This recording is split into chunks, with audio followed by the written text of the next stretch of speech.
आज हम पढ़ेंगे स्ट्रक्चर ऑफ न्यूरॉन, जो कि यूनिट नर्व मसल फिजियोलॉजी में आता है। इस आंसर के लिए मैंने बुक यूज़ की है, text book of physiology by doctor A के जैन सर। वो बुक स्टैंडर्ड बुक नहीं है, लेकिन एग्जाम पॉइंट ऑफ व्यू से बहुत अच्छी बुक है।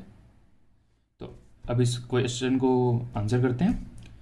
तो स्टार्टिंग करेंगे नर्व सेल बॉडी, या उसको बोलते हैं साइटोन। तो principal constituents are similar to a generalise cell. जो नॉर्मल सेल होता है उसके जैसे ही कॉन्स्टिट्यूएंट्स होते हैं, जैसे न्यूक्लियस हो गया, बाकी ऑर्गेनल्स हो गए। तो उसके बाद after staining cytoplasm also shows Nissl's granules. और निसल्स ग्रैन्यूल्स को हम बेसोफिलिक ग्रैन्यूल्स या बेसोफिलिक बॉडीज भी बोलते हैं। They are composed of many thin parallelly arranged membrane bound cavities covered by many minute particles consisting of ribose nucleoproteins, that is RNA with proteins। तो निस granules किसके बने? Thin parallelly arranged membrane bound cavities. Membrane bound cavities हैं जो कि बाहर से many minute particle से कवर्ड है, और वो माइन्यूट पार्टिकल्स में राइबोज न्यूक्लियोप्रोटीन्स हैं। राइबोज न्यूक्लियोप्रोटीन्स मतलब RNA with proteins. Fatigue, certain poison, and sectioning of axon causes Nissus granules to break up into fine dust and finally disappear. Chromatolysis। अब Nissus granules के बारे में एक उसकी जो मतलब क्लिनिकल इंपॉर्टेंस बोल सकते हैं, क्रोमेटोलाइसिस। क्रोमेटोलाइसिस क्या होता है? तो क्रोमेटोलाइसिस Nissus granules का breakup into fine dust particles है। जब Nissus granules breakup into fine dust particles, उसको कहते हैं क्रोमेटोलाइसिस। अब होगा कैसे? फटीक, सर्टेन पॉइजन, या sectioning of axon. Sectioning of axon से भी हो सकता है। ओके, अब सेकंड है न्यूरोफिब्रिलिए। तो न्यूरोफिब्रिलिए क्या है? Fine threads of variable length. Fine threads of variable length. Neurofibrillae क्या है? Fine threads of variable length transfers the cytoplasmic material. जो साइटोप्लाज्मिक मटेरियल होता है किसमें? नर्व सेल बॉडी में, उसको ट्रांसफर्स करता है, मतलब उसको डिवाइड करता है। From loose framework of fibrils, from loose framework of fibrils in the cytoplasm. Cytoplasm में लूज फ्रेमवर्क बना था फाइब्रिल्स का। किसके साइटोप्लाज्म में? नर्व सेल बॉडी के साइटोप्लाज्म में। अभी हम नर्व सेल बॉडी ही पढ़ रहे हैं। उसके बाद आते हैं डेंड्राइट्स। नर्व सेल बॉडी के बाद आता है dendrites. 5 to 7 processes extending out from the cell body and branch extensively as they leave the cell।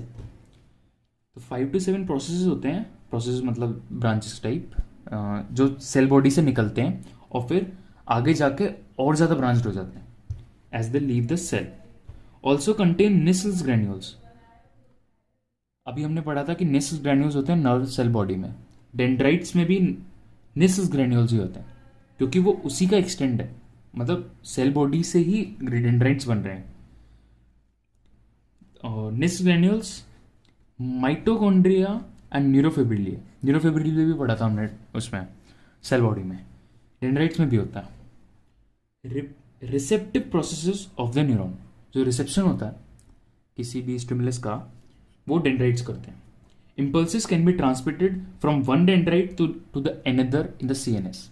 एक डेंड्राइट से दूसरे डेंड्राइट में जो इम्पल्सेस हैं वो ट्रांसमिट होती हैं सीएनएस में। ये एक्सॉन, थर्ड पार्ट है एक्सॉन। पहला हमने पढ़ा सेल बॉडी, उसके बाद पढ़ा हमने डेंड्राइट्स, इसके बाद आएगा axon. Axon originates from a thickened area of the cell body, thickened area of cell body called axon hillock. Axon hillock, यहाँ पे एक बात बता देता हूँ, जैसे एक्सॉन हिलॉक है, इसकी एक और इम्पोर्टेंस है। जो इम्पल्स का जनरेशन होता है वो एक्सॉन हिलॉक से होता है, in which there are no Nissl's granules. Axon में निसल्स ग्रैन्यूल्स नहीं होते हैं। निसल्स ग्रैन्यूल्स कहाँ पाए जाएंगे? सेल बॉडी में और डेंड्राइट्स में। तो एक्सॉन के पार्ट्स क्या क्या हो गए? एक्सोप्लाज्म, मतलब साइटोप्लाज्म होगा एक्सॉन का, ऑब्वियसली उसको एक्सोप्लाज्म बोल दिया। एक्सोलिमा, एक्सॉन की जो प्लाज्मा मेम्ब्रेन होगी उसको बोलेंगे axolemma. Conduct impulse away from the cell body.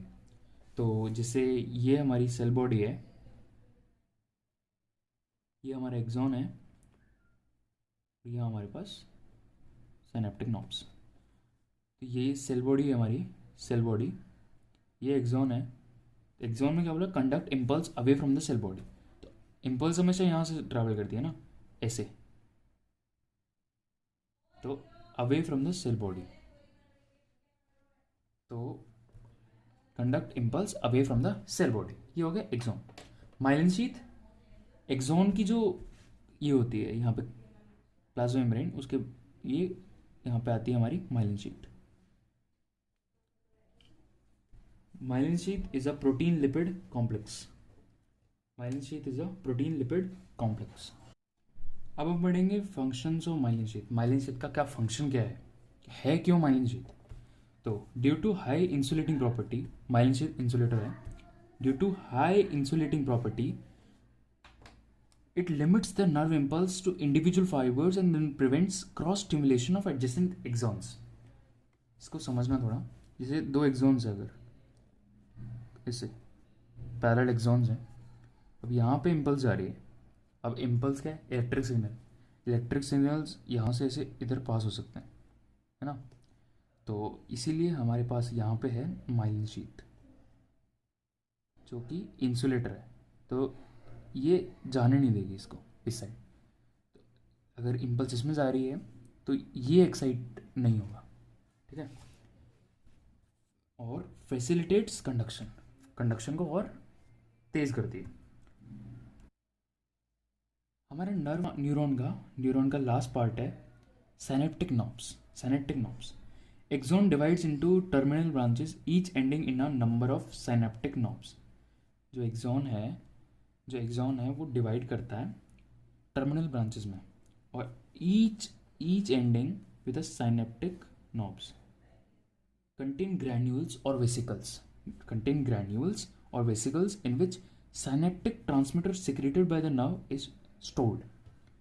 तो ऐसा, जैसे एक्सॉन है यहाँ पे ऐसे चला जाएगा, ऐसे करके यहाँ पे ये सिनेप्टिक नॉब बनता है, ये है सनॉब,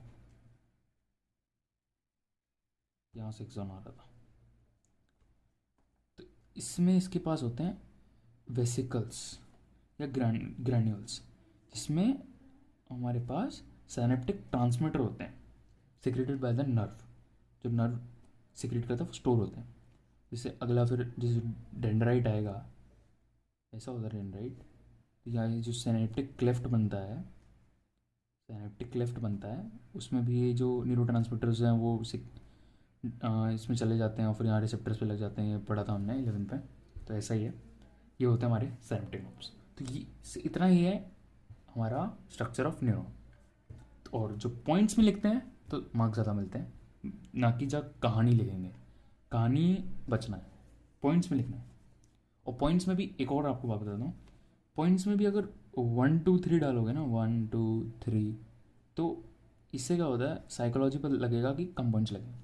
लेकिन आप जब बुलेट्स डालेंगे ना, जैसे 1 2 3 बुलेट्स, तो 3 भी लिखेंगे ना, तो आपको कभी कभी हो सकता है जैसे आपने 1 2 3 लिखा हो, उससे ज़्यादा नंबर आपको बुलेट्स डालने में मिल जाएगा। ये साइकोलॉजी है और हमारे सर ने बताया था, तो उसके हिसाब से बता रहा हूँ आपको। Okay, thank you very much.